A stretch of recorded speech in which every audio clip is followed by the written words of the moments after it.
Барлығына сәлем, сіздермен бірге Абу кино арнасы. Бүгін мен сіздерге «Мешки для труп» фильмін қысқаша айтып беретін боламын. Видео басталмас бұрын лайк пен подписаться кнопкасын басып кетейікші. Бұл сіздер үшін бірнеше секундтық іс, ал мен үшін үлкен қолдау.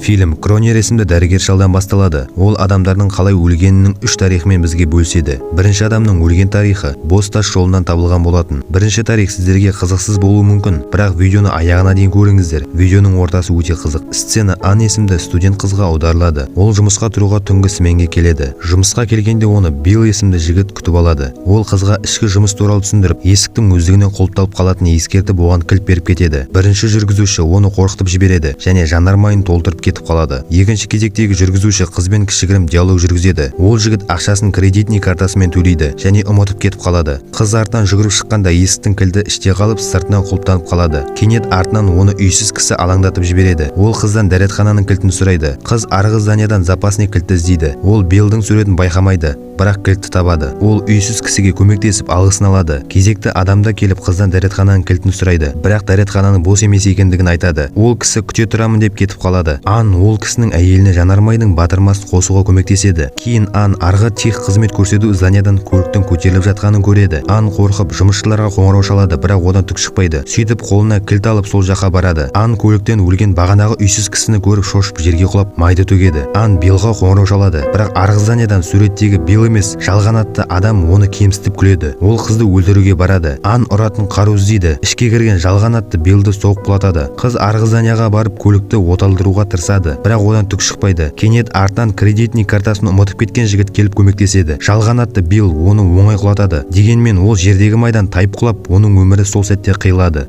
Екінші өлген адамның тарихы бүлтірлі болатын. Сцена Ричард есімді кісіге аударылады. Ол өзінің тас шашынан ұялады. Оның Меган есімді досы бар. Досы оған таздық шаштан қорықпауын айтады. Кейінірек ол шаштаразға барғанда жаман жаңалық естиді. Оған шаштаразшы оның шашының алдағы уақытта толығымен түсіп, тез-таз болатынын айтады. Қайтарда ол шашы ұзын краш жігітті көріп, оған қызығады. Ол көптеген салондарға барып, шашына арналған түрлі қолданбаларды сатып алады. Шашын күнде баптайды. Меган досы оның шашынан сүйгенде қара бояуды көріп ашуланады. Меганға Ричардтың бұндай істері ұнамайды. Олардың отношениясына кедергі болады. Бұнымен тоқтамай Ричард ертеңіне ауруханаға барып врачпен келіседі. Врач оған шаштың тез өсуінің арнайы шешімі бар екенін айтады. Бірақ бұл шешім қайдан шыққан және кім ойлап тапқанын айтпайды. Врач оған түрлі шаш үлгісін көрсетіп, соңында ұзын шашқа тоқталады. Ертең Ричард басындағы бинтті шешкенде ұзын шаштарды көріп мәз болады. Досы Меган оның шаштарының өскеніне сене алмай тұрады. Келесі күні Ричард айнадан шаштарының егесе өскенін байқап шаштаразға барады. Кесілген шаштардың арасынан жерде майда бірдеңелер қимылдап бара жатқанын ешкім байқамайды. Кешкісін Ричард өзін жаман сезініп, Меганға кездесе алмайтынын айтады. Ол аузын ашып тамағын көргенде кішкентай құртты байқайды. Не болып жатқанын түсінбеген Ричард ауруханаға қайтадан келеді. Врач бұл аурухананың сырын айтып, бұл құрттардың адам миын қатты ұнататындығын айтады. Ричард өзінің басына құрт орнатқандығын түсініп өлетінін білді. Осымен бұл өлімнің тарихы аяқталды.